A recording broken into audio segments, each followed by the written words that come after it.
আমি ঝামেলা করতে চাই না কিনলে আমি দেখা যাচ্ছে কোনো জাত যাইতাম না আর কি এই অনুযায়ী আমি আপনার টিয়া দিয়ে দিলাম আপনি করে দিবেন। হ্যাঁ মানে আমি ঘরে রিল্যাক্সে বসে থাকবো, আপনি সব করে দিবেন, ব্যাস টাকায় কাজ করবো, আমি ঘরে বসে থাকবো, সোজা হিসাব। এই তো। তবে সবচেয়ে অবাক করার বিষয় হলো আপনি 7 বছর পরে আকামা নাম্বার পাইলেন সৌদি আরবে। আর ওই বেটা নাচি নাচি আইয়ের দালালে কইছে 1.5 লাখ টাকা বেতন পেট্রোল পাম্পে। ওরে বাপরে বাপ, চশমা টশমা লাগে। আবার হেরে জিজ্ঞায় আপনি শিউর তো 1.5 লাখ টাকা বেতন। হ 1.5 লাখ টাকা বেতন কয় হ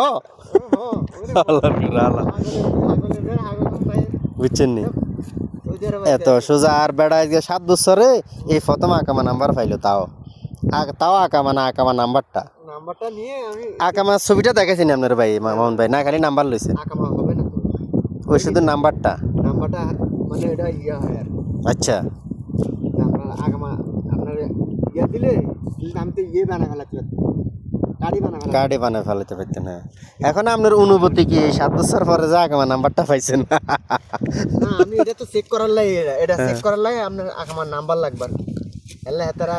দেশে যদি কাউরে কয় যে 7 বছর পরে আকামা নাম্বারটা তাও পাইছি, কেউ বিশ্বাস করবো? তবে মিয়া সুমু ফিন্দি হাঁটেন, মিয়া লাখ লাখ টাকা কামাইছে নন কন মিয়া এই কথা, কিন্তু মনের কষ্ট তো কেউ বুঝবো না, বুঝবো না। কত বড়